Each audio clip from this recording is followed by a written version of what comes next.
जनता ने जब ट्विटर बबुआ को ट्वीट कर दिया तो कभी मछली नवरात्र में उपवास रखे नहीं हैं तो फलाहार कर रहे हैं। तो ये तो निश्चित रूप से जो नवरात्र की अवधि में जो फलाहारी लोग रहते हैं मां भगवती की आराधना में, उनको चिढ़ा रहे हैं कि हम तो हवाई हैं, ऊपर में ही कभी मछली खाएंगे कभी फल खाएंगे।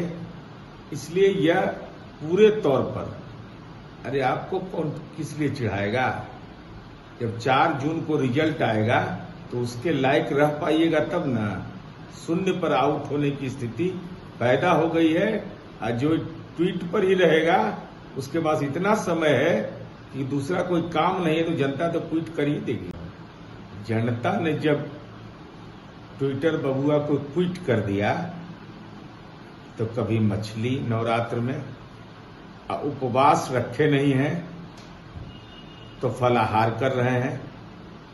तो ये तो निश्चित रूप से जो नवरात्र की अवधि में जो फलाहारी लोग रहते हैं मां भगवती की आराधना में, उनको चिढ़ा रहे हैं कि हम तो हवाई हैं, ऊपर में ही कभी मछली खाएंगे कभी फल खाएंगे। इसलिए यह पूरे तौर पर, अरे आपको कौन किस लिए चिढ़ाएगा? जब 4 जून को रिजल्ट आएगा तो उसके लायक रह पाइएगा तब ना। शून्य पर आउट होने की स्थिति पैदा हो गई है और जो ट्वीट पर ही रहेगा उसके पास इतना समय है कि दूसरा कोई काम नहीं है तो जनता तो ट्वीट कर ही देगी। जनता ने जब ट्विटर बबुआ को ट्वीट कर दिया तो कभी मछली नवरात्र में उपवास रखे नहीं हैं तो फलाहार कर रहे हैं।